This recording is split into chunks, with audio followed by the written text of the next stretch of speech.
जय श्री कृष्ण। मित्रों, आज इंग्लिश कैलेंडर के हिसाब से जो डेट है वो है 25 दिसंबर। और आप सभी जानते हैं कि क्रिसमस के रूप में ये दिन लोग जनरली मनाते ही हैं।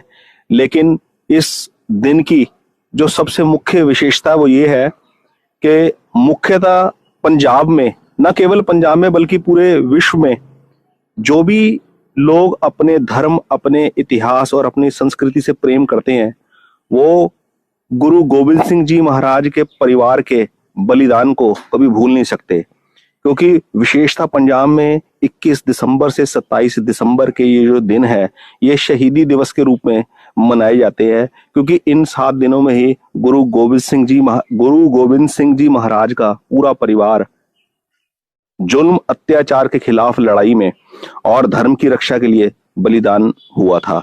उन्होंने शहादत दी थी। उनकी शहादत को हम कभी भूल नहीं सकते। और उनकी स्मृति में गुरुद्वारा साहिब परिवार बिछोड़ा बना हुआ है, जो इस स्थान से लगभग 50 किलोमीटर की दूरी पे है। मैं वहीं पे जा रहा हूं और वहीं पे आज दर्शन करेंगे।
मित्रों, हम पहुंच गए हैं गुरुद्वारा श्री परिवार बिछोड़ा साहिब। ये वो ऐतिहासिक स्थान है जहां गुरु गोविंद सिंह जी महाराज का परिवार सरसा नदी के किनारे एक दूसरे से बिछड़ा था। और बिछोड़ा भी ऐसा कि इस जन्म में मुड़कर फिर दोबारा एक दूसरे से मिलना नहीं हो पाया। गुरु गोविंद सिंह जी महाराज के 2 छोटे सुपुत्र अपनी दादी माता गुजरी के साथ अलग हुए और 2 बड़े सपुत्र गुरु गोविंद सिंह जी महाराज के साथ। इस प्रकार से परिवार बिछड़ गया। जब आनंदपुर साहिब का किला छोड़कर वो इधर आए तो सवेरे अमृत वेले का समय था। इस स्थान पर उन्होंने आशा की वार का कीर्तन कर रहे थे जिस वक्त मुगल फौजों ने उन पर हमला बोला। तो उस जंग में उस जुल्म अत्याचार की लड़ाई, धर्म की रक्षा के लिए उन्होंने जो अपना पूरा सर्वंस दान किया, अपने पूरे पूरे परिवार की जो कुर्बानी दी, जो बलिदान दिया, उसको हम लोग कभी भुला नहीं सकते, भुला सकते ही नहीं। तो कहने का मतलब ये है कि इस मॉडर्न लाइफ के अंदर जहां भौतिक सुखों को पाना ही एक लक्ष्य बन गया है, उसके अंदर हम छोटे बच्चों को ये बताना कभी न भूले कि अपनी धर्म, अपनी संस्कृति और अपने इतिहास, अपनी जड़ों से हमेशा जुड़कर रहें।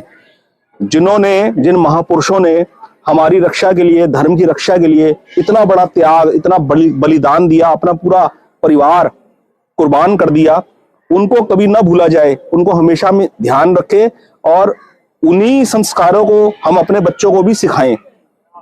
यही मुख्य लक्ष्य हमारे जीवन का होना चाहिए। हमें अपने जीवन का लक्ष्य याद रहे ऐसे ऐतिहासिक स्थानों को की चर्चा जानकर। यही मेरे कहने का तात्पर्य है। बहुत बहुत धन्यवाद।